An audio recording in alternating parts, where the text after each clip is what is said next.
For years, y'all, I tracked everything. I tracked my schedule. Sometimes I tracked my task, how long it would take me to actually do something. So I would set like a 25-minute timer. I tracked my goals, my vision, my 1-year plan. I tracked my finances. I tracked my debt. I tracked my savings. I tracked my workouts. But I never tracked the one thing that was quietly influencing everything: my energy. Have you thought to do that? Once I started paying attention to what gave me energy versus what drained me, I couldn't unsee the pattern. Now, I have to tell you this. Psychologists have found that well-being isn't just influenced by how much time we have, it's influenced by how we spend our energy. Two people can spend the same 2 hours doing two different activities and walk away with feeling completely different from the activity. One may feel depleted, the other may feel more alive than when they started. So I think many of us have spent years trying to manage our calendars when what we really need to do is have a better understanding of our energy. So when I started paying attention, the pattern was obvious. I wrote a list because I wanted to be aware of the things that kind of lit me up, that just made me feel excited, and how I reacted to them. Nature gave me energy. If I started my morning outside, take my shoes off and get grounded during the summertime and touch grass, something about that just was so calm and soothing to me. If I had a text from work, I would kind of feel like maybe my blood sugar levels elevate a little bit, depending, because if it was back to back to back to back with a lot of asks and demands of me before my day had even started, I could feel it in my body. And then when I would go outside, I didn't have the eye twitch. I didn't have the irritability. I didn't have the overwhelm. I just literally feel calm and at ease. And it's like time doesn't exist when I'm out here.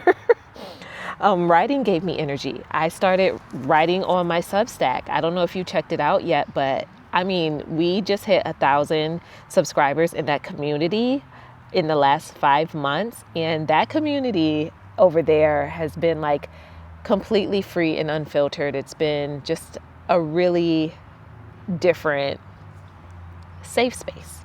And I didn't realize I needed that. I honestly never really considered myself a writer. I have words when they come out. I have thoughts when they come out. I put them on paper and I let them be, but I've allowed myself to let Substack be my diary, and writing has been so therapeutic for me. So subscribe to the Substack if you haven't already. Therapy school gives me energy. I know I'm not actively in the field yet working with clients, and I know that that's going to require intentional self-care of just restoring myself, especially depending on how heavy your caseload is when that day comes. But where I'm at today, right now, one of my classes is virtual every single Monday. And even though that class is literally from 8 to 9:40 at night on a Monday, I walk away, I shut that laptop, and I feel good. I may feel a little tired, keeping it real, but I feel good because of the work that I'm learning and doing. And my professor has so much experience in the field, definitely over 40 years worth. And I just feel energized. Recording videos gives me energy. It gives me more energy because I don't edit. If you're new here, I don't edit. If you've been here for a while, tell the new ones what's up. I love that. I love that I don't have to filter myself down anymore, because when you've lived a life of being so filtered and trying to be a perfectionist and walking on eggshells, quite literally is exhausting and it burns you out. So to completely rebel, in my mind, it feels like rebellion, and be on the opposite side of that healing and making different choices. I love that. I don't edit. Recording videos gives me joy. It's exciting. I'll turn this camera on anywhere that I am. It doesn't even matter. And I guess I'm just so comfortable with myself. I record in public now too. I stopped second guessing myself as much because I've pushed myself more to just turn on and record and not overthink, not have scripts. I do have like guiding points depending on the video, especially when I'm like, I don't want to miss nothing. I want to tell them everything. But yeah, for the most part, like I truly enjoy this platform. And I think when you enjoy where you're showing up online, it shows in the people that like listen to you, that take in your content and your words and your message. And I think that they can feel that energy. At least for me, I know I usually can. And meaningful conversations gives me energy. It's a caveat because when you're already a people's person and you naturally know how to hold a conversation with anybody, no matter where you're at, any time of day, any day of the week, it's just easy. It's very easy. And sometimes it can be a little draining depending. But when it doesn't feel that way, like depth, and when you meet someone and you just like connect on like a non-average surface level, it's just like, wow, that felt good. Like that moment felt really good. And I really thrive off of conversations like that because I'm a woman that doesn't typically live on the surface. I kind of live in the deep. So yeah. Exploring new places gives me energy. I get very excited. I'm a yes girl. Like you want to go try somewhere new, try a new restaurant, try a new bookstore. You want to try a new pathway, take a left home instead of a right. Like I'm your girl. I'm there. I'm down. I love a good adventure. And I'm always about like, who knows where life will take us? Who knows where this street will take us? Like, yeah, let's do it, So I realized that those things definitely like fuel me and energize me in a way that just makes me excited. So those are the things that are the things that I get energy from. But these are the things that take away my energy.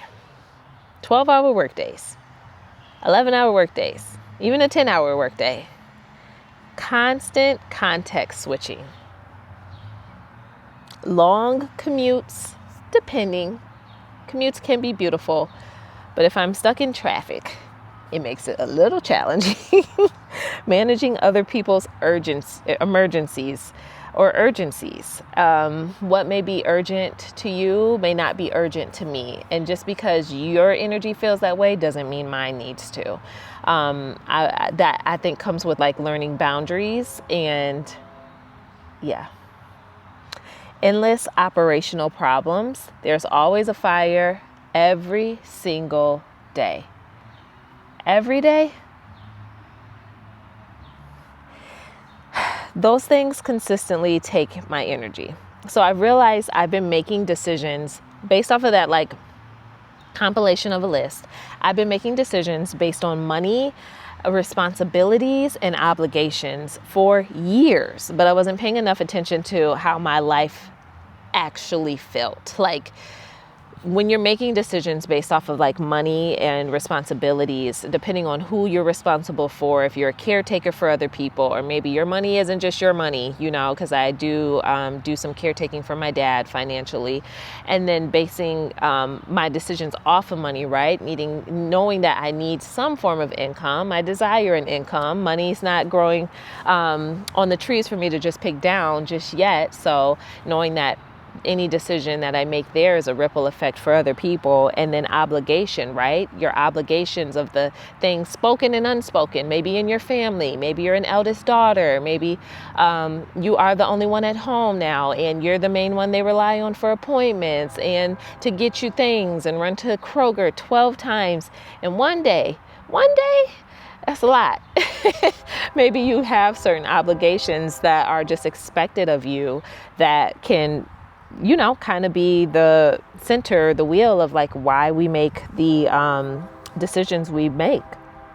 So what if your exhaustion isn't because you are lazy? Because so many people tie laziness to exhaustion.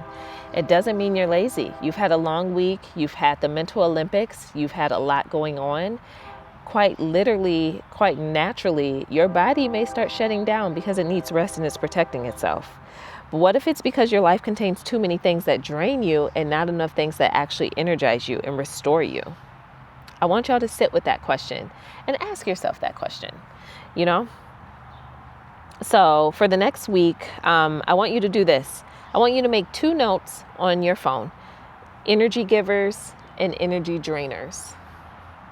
Every day, add to both of those lists. Take note what gives you energy, what's draining your energy. Maybe set a timer.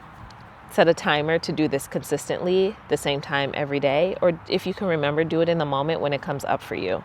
And don't judge it. Just observe it. See what your results are. So the goal isn't to build a life with 0 responsibilities. That's definitely not what I'm saying. The goal is to build a life where things that bring you alive aren't the smallest part of it. For me, if I'm keeping it real, that is less work and more life. That may actually become a tattoo I get on my body. I don't know. But it's really about getting my time back, and getting my time back quite literally looks like less work and more life. And when I say less work, I'm not saying, oh, I'm not working 40 hours anymore. It's the adjustment and the alignment within these decisions to get you to the outward decision. So it's the adjustment and alignment in the work that I'm doing that allows me to experience more life. So it's like the fine line in between. So, all right, y'all, if you're new here, comment, like, subscribe, join the family. Love to have you. And until the next video, peace out.